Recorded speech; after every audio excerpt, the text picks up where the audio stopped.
membacakan suratul Fatihah untuk mendoakan siapa saja yang perlu kita doakan. Dan yang terakhir, mari kita membaca salawat kepada Rasulullah Sallallahu Alaihi Wasallam. Baik, mari kita istighfar. Astagfirullahaladzim, astagfirullahaladzim, astagfirullahaladzim. Kepada para sahabat Fatihah, maka Allah Fatihah, Rahmatiyah, Tawiyah, Syafaatiyah, Mujatihah, Baiklah, Mustafa, Rasulullah, Al-Fatihah. A'udzubillahi minasyaitonirrajim. Bismillahirrahmanirrahim. Alhamdulillahirabbil alamin arrahmanir rahim maliki yaumiddin. Iyyaka na'budu wa iyyaka nasta'in ihdinas siratal mustaqim. Siratal ladzina an'amta 'alaihim ghairil maghdubi 'alaihim waladdallin. Amin. Mari kita baca salawat. Allahumma shalli ala sayyidina Muhammad wa asbiril zalimin bidzalimin. Allahumma shalli ala sayyidina Muhammad wa asbiril zalimin bidzalimin wa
jamaah yang berbahagia, pada pengajian kali ini banyak pelajaran penting yang harus kita ambil pelajaran dari omongan si Yakut ya, untuk kita analisa.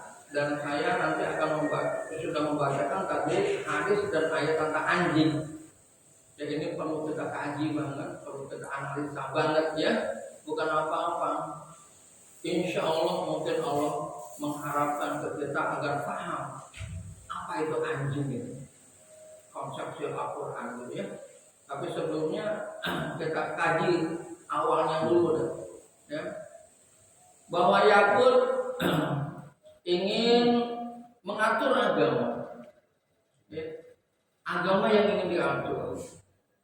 Coba kita analisa sebenarnya yang agama yang harus diatur, apa agama yang harus mengatur? Itu dulu yang harus dijelaskan. Ya, karena enggak boleh agama diatur. Ya, agama itu pedoman, agama itu petunjuk, agama itu arahan. Bagaimana agama diatur? Agama itu untuk mengatur, untuk membimbing, untuk mengarahkan, itu agama. Jadi nggak bisa agama diatur, nggak bisa. Agama akan berjalan dengan sendirinya karena dia dari Allah. Allah penguasa alam semesta ini. Allah yang kita ibadahi. Tadi sholat kita itu karena menghadap Allah, lapor kepada Allah, ketaat kepada Allah. Itu simbolik ketaatan kita kepada Allah yang kita lakukan. Kita akan merendah serendah-rendahnya di hadapan Allah. Tidak ada keinginan kesombongan. Dan itu harus dilakukan ke siapapun. Makanya dalam ayat ini itu nanti disinggung Pak orang-orang yang pembesar-pembesar itu dalam masalah anjing ini. Kata Allah, walau syi'na la rafa'na biha.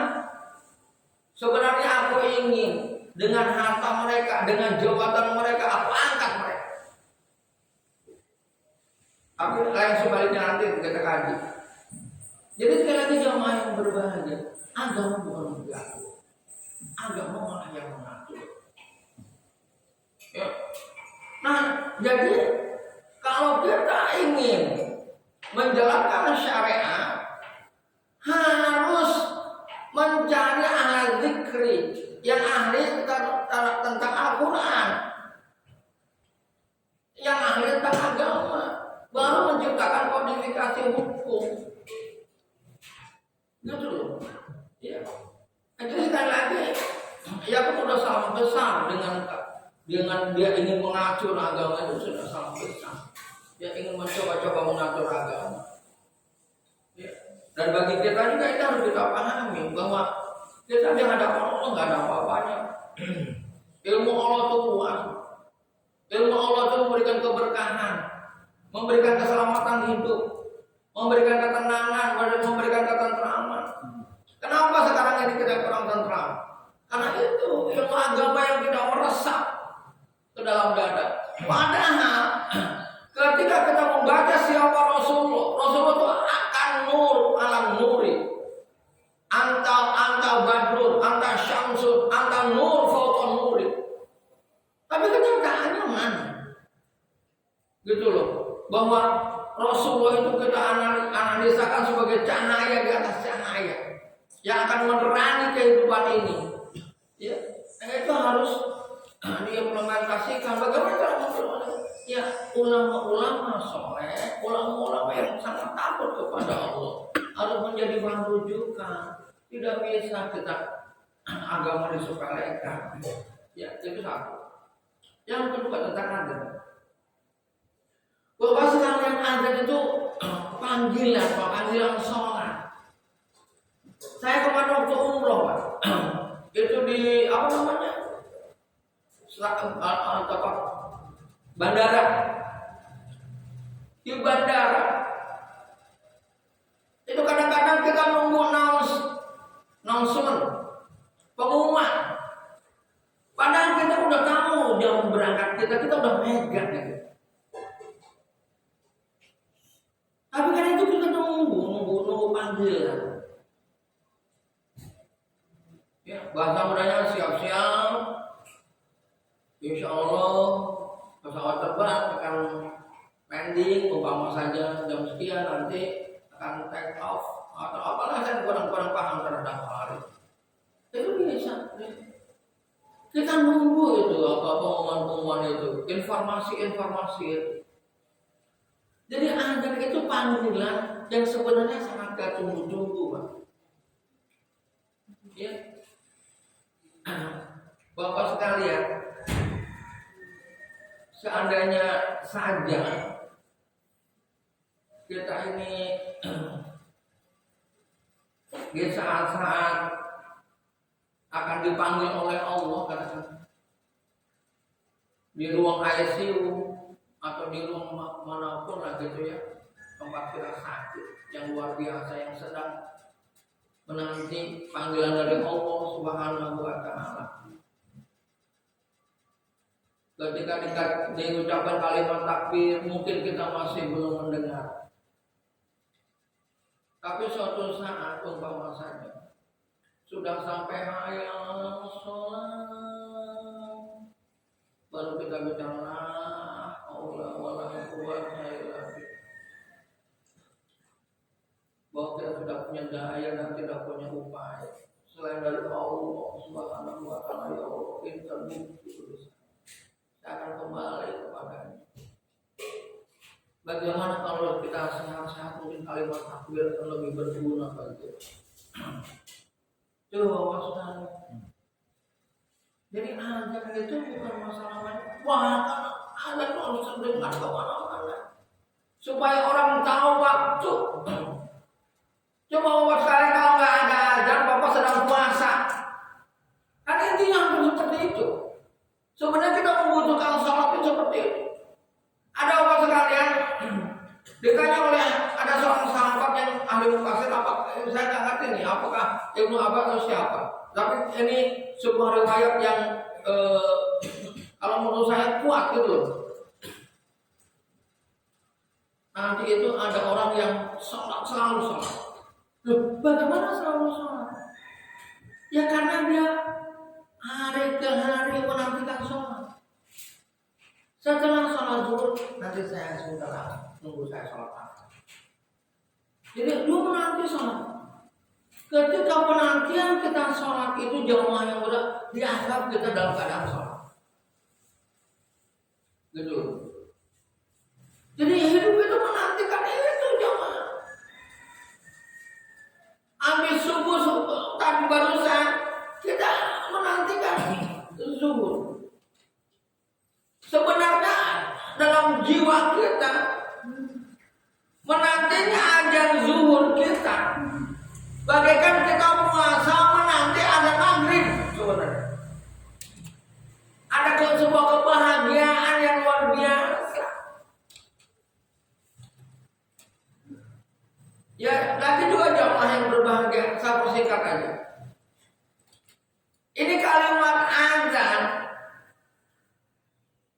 kalau di bumi ini sedetik aja berhenti, ini akan terjadi goncangan yang luar biasa.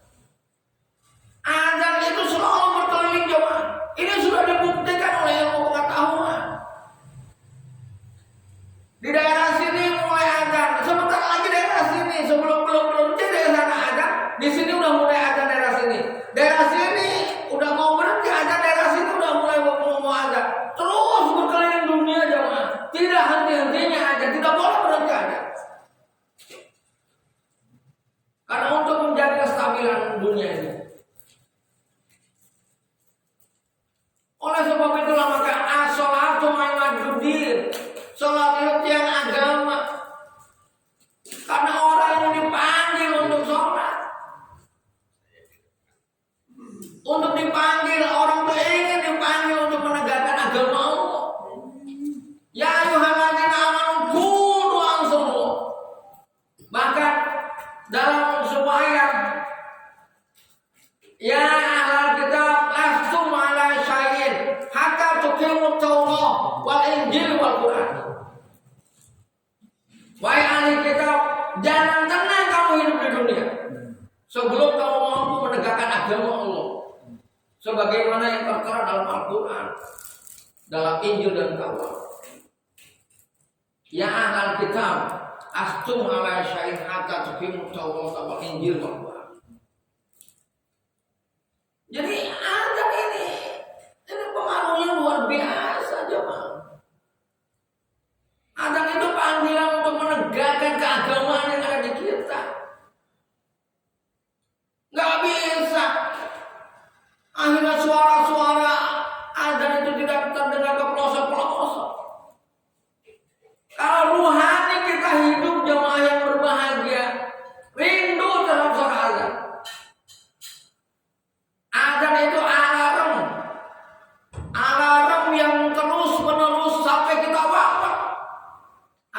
ada, harus dipertahankan. Jadi sebenarnya akan terjadi kegelisahan jiwa ketika kita tidak mendengar azan.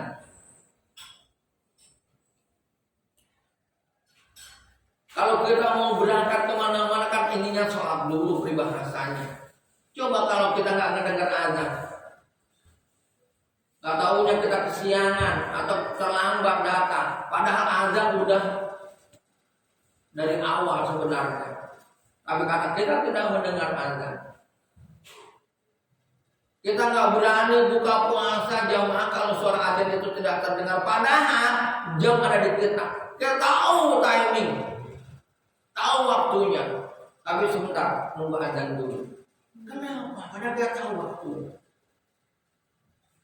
Tidak mau sembarangan seakan-akan. Jadi azan nggak bisa disepelekan. Suara azan diperkecil maksudnya apa?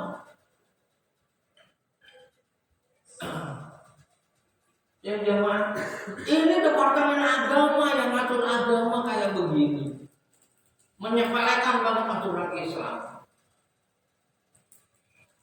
Nggak bisa kita menyepelekan ajaran Islam jemaah. Maka saya kadang-kadang berpikir bagaimana ini toa supaya lebih bagus gitu, supaya terdengar. Oke lah cari yang bagus gitu, ya, supaya suaranya terasa merdu, terasa bagus dan sebagainya. Ya, silakan saja gitu. Bukan apa-apa jamaah yang berbahagia. Kita jangan merasa diri hebat dah. Dalam agama nggak bisa jamaah. Nggak bisa. Dalam agama itu merasa diri hebat nggak bisa. Kita tuh harus mendengar jamaah apa? Lau kunna nasma'u aw naqilu ma kunna fi ashabi saya Allah. Dulu aku tidak mendengar ayat-ayat Allah. Tidak mau memperhatikan, tidak mau berpikir, sehingga seperti ini jadinya termasuk ahli neraka saya. Masya Allah. Kita hanya kurang memperhatikan. Nggak bisa kita angkuh dalam agama, nggak bisa. Terus terang aja, sombong dalam agama nggak bisa. Sombong kepada Allah nggak bisa. Sekarang bisa. Sekarang patang belagu bisa sekarang. Tapi ketika sakaratul maut, dimulai dari sakaratul maut, yang sebenarnya kita sangat mengharapkan agar sakaratul maut itu dimudahkan oleh Allah. Allahumma hawwin wa yassir fi sakaratul maut. Ya Allah mudahkan dan ringankan dalam sakaratul maut. Kita sangat ingin dimudahkan dan diringankan oleh Allah dalam sakaratul maut. Nanti baru terasa ketika sakaratul maut, wa antum hina idzin tanzurun. Ya, itu kamu akan rasakan. Itu belum ketika dikubur, belum menghadap Allah Subhanahu wa Ta'ala. Ya. Wal akhiratu khairul laka minal ula. Hari akhirat itu lebih baik daripada dunia. Wal akhiratu khairul wa'u. Hari akhirat itu lebih kekal dan lebih bagus. Khair lebih bagus dan lebih kekal. Jadi begitu ya yang berbagi. Mau nyari dunia, wabtaghi fima ataqallahu daral akhirah. Lah sama sebab kamu dunia. Ya. Carilah kehidupan akhirat. Cuma jangan dilupakan saja kehidupan dunia. Dunia ini hanya sementara aja, hanya sementara. Lupa aja dunia ini tempat gelisah kita, tempat susah kita. Harus kembali kepada Allah semuanya. Allah buat gelisah kita, buat susah kita, buat bingung kita, supaya ada tempat kembali, supaya kita ingat kepada Allah. Bahkan Allah buat sakit kita, supaya ingat kepada Allah. Jemaah yang berbahagia baik, kita bagaimana nih anjing? Ya, sadar Al-Quran dulu kali ya, bapak sekalian. Kata Allah itu, walau syi'na Jika aku berkehendak akan kuangkat karena jabatannya, karena hartanya, karena ilmunya dan lain sebagainya. Apa yang dia punya sebenarnya akan kuangkat dia. Ketika dia mau mengembalikan persoalan-persoalan yang dia punya untuk agama Allah. Tapi apa yang terjadi? Walakin nahun, tapi ternyata semuanya itu kata Allah akhlada. Dia ingin kekal di bumi ini. Dalam artian terjemahannya ini adalah tafsir-tafsir yang ada dalam Al-Quran adalah terlalu cinta kepada dunia. Yang sabu annama lahu akhlada maksudnya gitu. Dia nyangka harta yang membuat dia bahagia, yang membuat dia punya pamor. Ya. Dia terlalu cinta sama dunia. Dia seakan-akan kekal di dunia ini. Ya, akhlada ilah, seakan-akan dia lama di dunia ini. Masya Allah. Yang aneh itu watama hawa nafsunya diikuti terus lagi. Hawa nafsunya diikuti terus. Nah, kata Allah itu sama salu kama salikal, perumpamaan orang yang seperti itu sebagaimana perumpamaan anjing. Kenapa dia intahmil alaiha yakran? Jika kamu usir atau jika kamu bawa, dia menjulurkan lidah.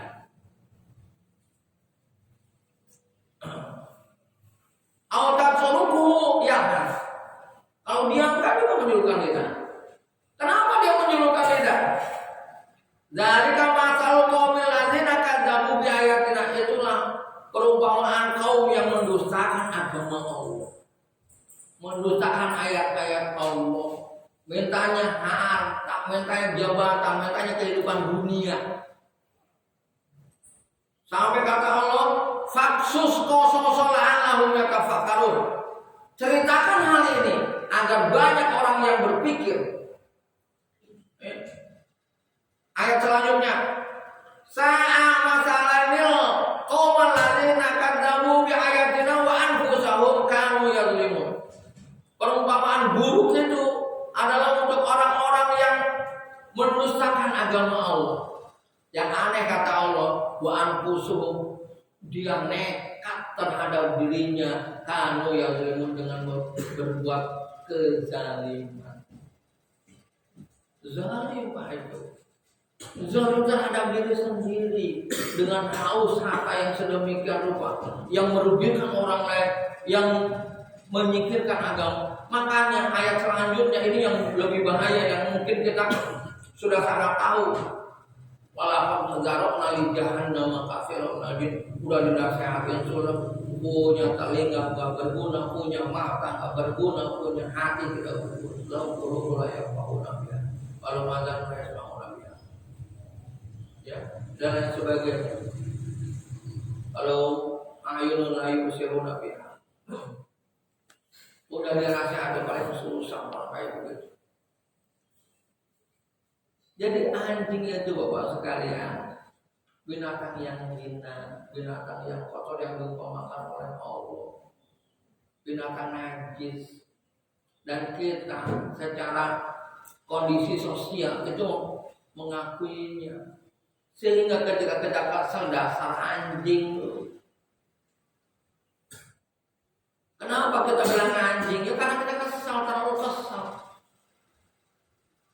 Akhirnya binatang yang najis, binatang yang jorok, binatang kasar. Ini. Jadi oleh sebab itu anjing itu adalah binatang yang kata Allah Subhanahu wa taala haus terus haus. Dunia ini Pak, nggak akan ada selesainya. Coba Bapak lihat ya para menteri, apa kurangnya harta? Apa kurangnya harta? Sedangkan kita diberikan kayak begini aja sudah berpikir, ya Allah bersyukurnya bagaimana ini harta gak kurang-kurang. Kita yang baru begini aja dah. Ya kadang-kadang makan 30.000 aja kita udah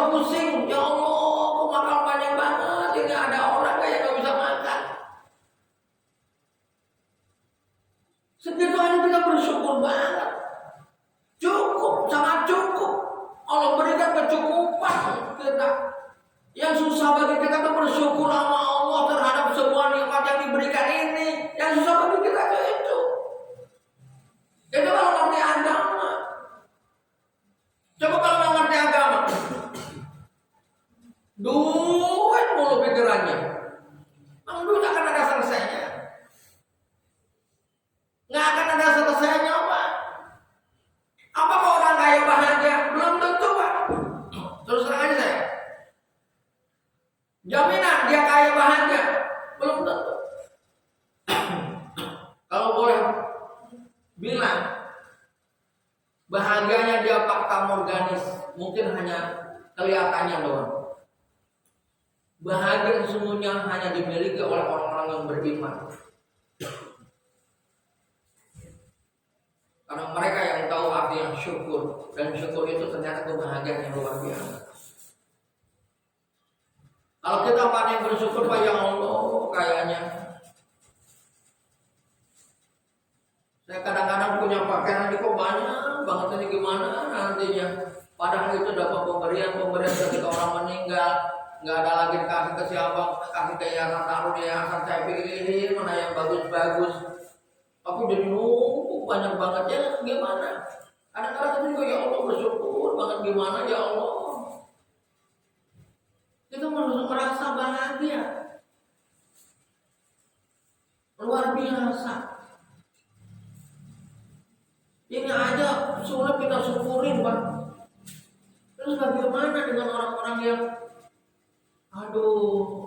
berani melukai orang lain dikarenakan keinginan kata. Makanya kata Rasulullah Shallallahu Alaihi Wasallam, hayati zaman alamat, nanti akan terjadi di akhir zaman. Ru'usahu ka'asar, pemimpin-pemimpin kamu bagaikan singa, inginnya menerkam kamu, silakan aja. Ya, Fauziro uhum kadibi, dan menteri-menteri mereka seperti serigala. Menteri-menteri seperti serigala. Wa qudauhum kakalbi, dan para pengambil orang-orang yudikatif, hakim-hakim bagikan anjing. Wasail nas kal ganam, dan rakyatnya bagaikan ganam, bagaikan domba. Maka kata Rasulullah SAW, kalau kondisi seperti itu, fakaifa ya'isul ganamu minal asali wa dhibi wa tal. Maka bagaimana bisa hidup itu domba di tengah-tengah asap, di tengah-tengah singa, serigala, dan anjing? Gak akan bisa hidup itu. Jadi anjing diumpamakan dalam hadis ini adalah sebagai tenaga yudikatif, pengadilan-pengadilan, ya, kodo, ya, kodo itu pengambil keputusan, kodo itu adalah hakim-hakim. Itu bagikan anjing yang dia akan menerkam ketika ada daging. Ketika dikasih duit, ya, dikasih kekayaan, udah dia lupa.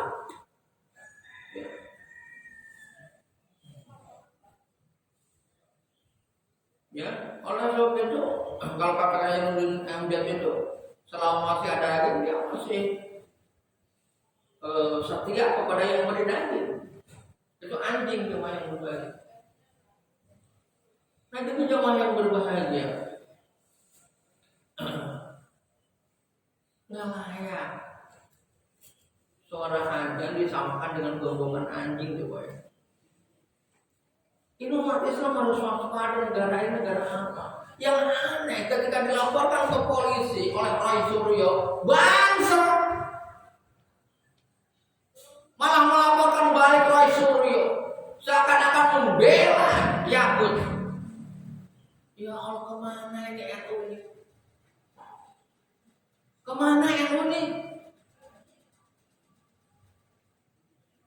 Ya Allah, ketika umat Islam udah beramai-ramai marah, ketika kita mengadakan kajian kayak begini, Masya Allah, korbankan satu lah peribahasa Yakut supaya damai umat Islam. Ya, ya kita minta banyak Pak. Akulah yang sebuah kesalahan.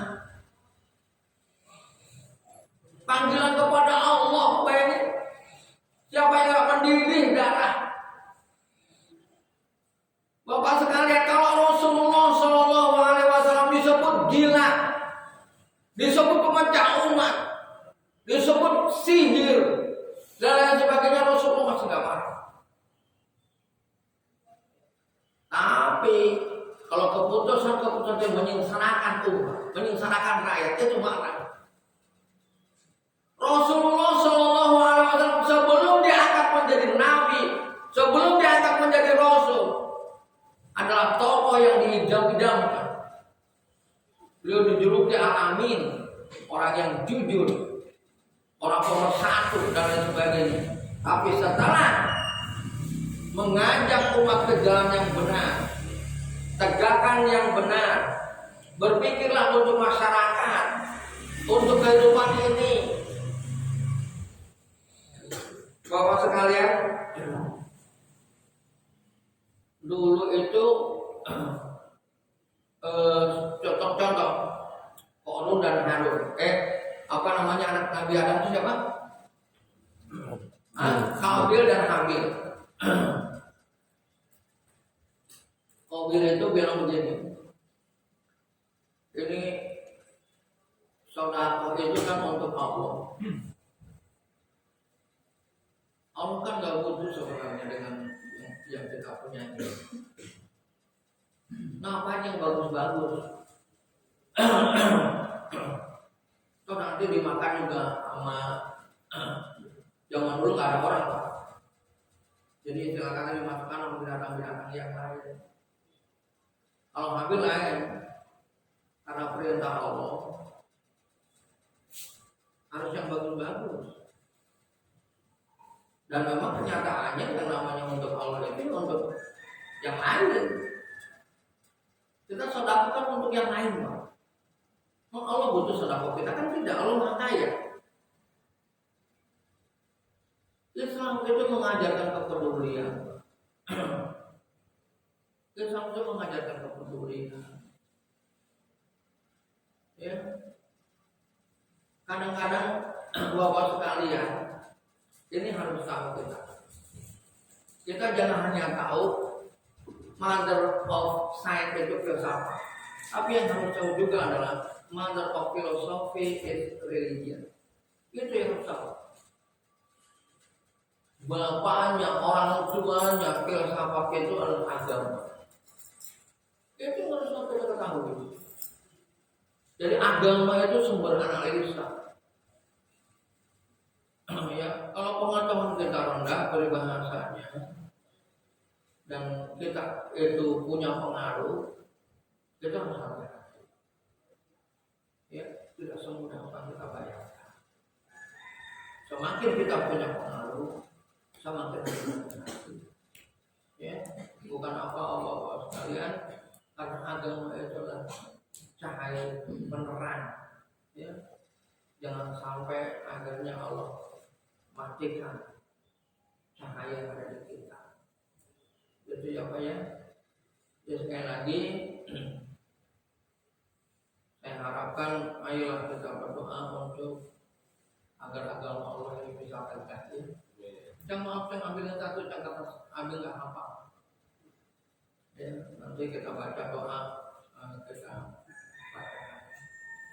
Tapi sebelumnya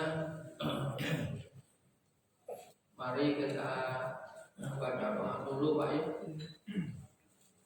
agar Allah menangkan agama Allah ini, agar kita dijadikan oleh Allah sebagai tameng-tameng agama, panji-panji agama yang akan menolong agama Allah sehingga agama Allah tidak hilang. Yang kita sebagai bila kita tidak ada Bismillahirrahmanirrahim. Alhamdulillah. Iya,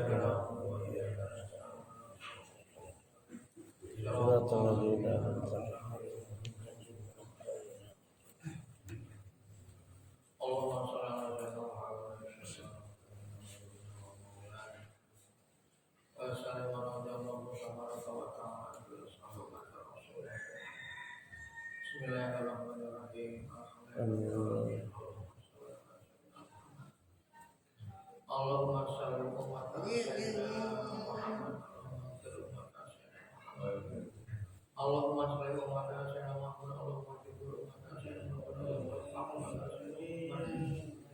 Allahumma rzuq umat sayyidina Muhammad.